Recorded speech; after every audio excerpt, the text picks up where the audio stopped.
I have walked alongside kings and beggars, warriors and cowards, builders and destroyers. I have seen men waste lifetimes chasing shadows, comparing themselves to others, living for opinions that will not matter when I finally come for them. I have watched men chase ghosts, not the kind that lurk in the dark, but the kind that live in their minds.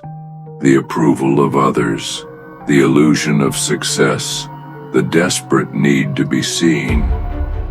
They run their whole lives, and yet when they stand before me, all they ask for is the one thing they never gave themselves: time.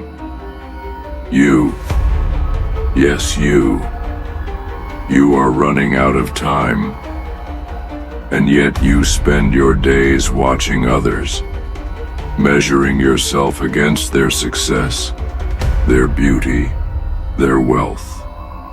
But when you stand before me, none of that will matter. You were not sent here to be them. You were sent here to be you.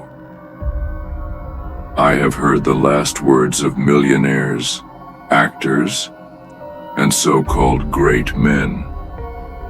They tell me of the years they spent trying to impress those who never cared. They lived for approval, for applause, only to realize too late that the crowd was never watching. The poor compare, envy, and resent. The wise, they do not look left or right. They look forward. They focus on their own path, knowing that no two journeys were meant to be the same. One wastes his life watching. The other creates his own.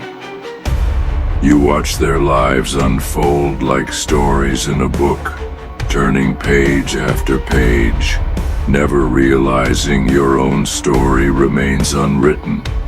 You measure your worth by their achievements, your happiness by their approval, your dreams by their expectations. But tell me, when your final chapter comes, will their lives have meant anything to yours? You are not here to be a spectator. You are here to build, to create, to become. They clap for you today. They forget you tomorrow. You twist and break yourself to be what they want, only to find they never truly cared. You wear their praise like armor, yet it will not save you when doubt strikes. You fear their judgment, yet in the end, they will not stand beside you when I come. Live for their approval, and you will die empty. Live for yourself, and you will die fulfilled. The greatest men I have met, the ones who truly lived, knew how to be alone. While others feared silence, they embraced it. They used it to think, to plan, to master themselves.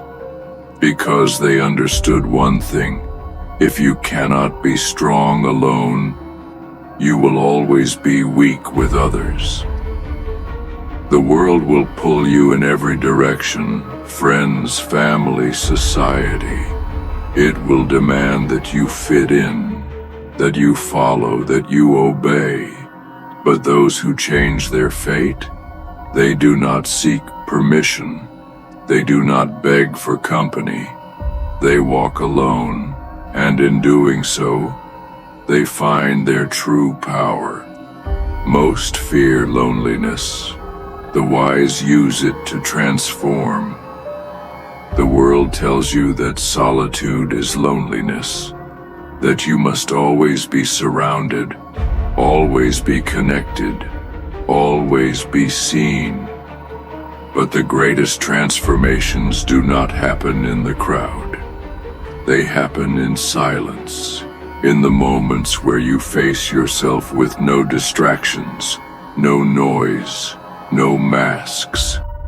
A weak man drowns in the silence. A strong man is reborn in it. I have seen too many lives wasted in the service of others' expectations, sons who lived for their father's approval, daughters who broke themselves to fit a mold, men who silenced their dreams to avoid judgment, and when I finally come for them, they realize those they tried to please, they never truly cared. Live for their validation and you will die full of regret.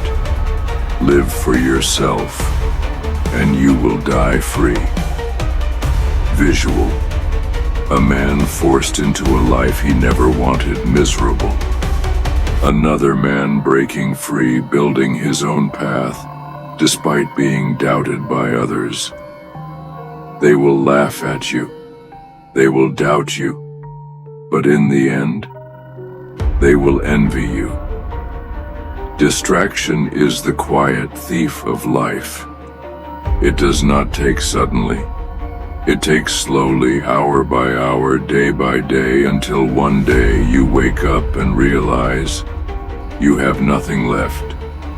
You spent your life chasing empty entertainment, meaningless opinions, temporary pleasures, and now the sands have run out. What have you built? What have you mastered? What will remain when you are gone? The weak are easily distracted. They chase gossip, trends, and fleeting pleasures. They let their time slip through their fingers like sand, and when it is gone, they beg me for more. The strong, they do not waste time. They do not entertain meaningless conversations, fake friendships, or pointless debates. They guard their focus because they know it is the only path to true power. The poor mindset is entertained. The rich mindset is obsessed with growth, with mastery, with becoming untouchable. Distraction is death before death itself. Master yourself or be ruled by others. You will either control your mind or it will be controlled for you. The weak allow fear, emotions, and society to shape them. The strong shape themselves. I have reaped warriors and I have reaped cowards. Do you know what separates them? One mastered himself. The other was mastered by his doubts. If you cannot control your thoughts, you will never control your life. If you do not discipline your actions, you will be a puppet to your impulses. If you do not build yourself, someone else will own you. Self-mastery is the only true freedom. If you do not master yourself, the world will do it for you. It will shape you into something weak, something dependent, something that bends at the will of others. But those who rise, those who take control of their fate, they are untouchable. They do not wait for motivation. They do not beg for opportunity. They do not follow the path carved for them. They make their own. You are either the sculptor or the clay. Choose. You think you have time. But I have seen the strongest fall in an instant. I have taken kings from their thrones and warriors from their battles. I do not wait. I do not bargain. And when I come for you, all that will remain is the life you chose to live, or the one you allowed to slip away. Will you stand before me as a man who lived for himself, or as a shadow of what could have been?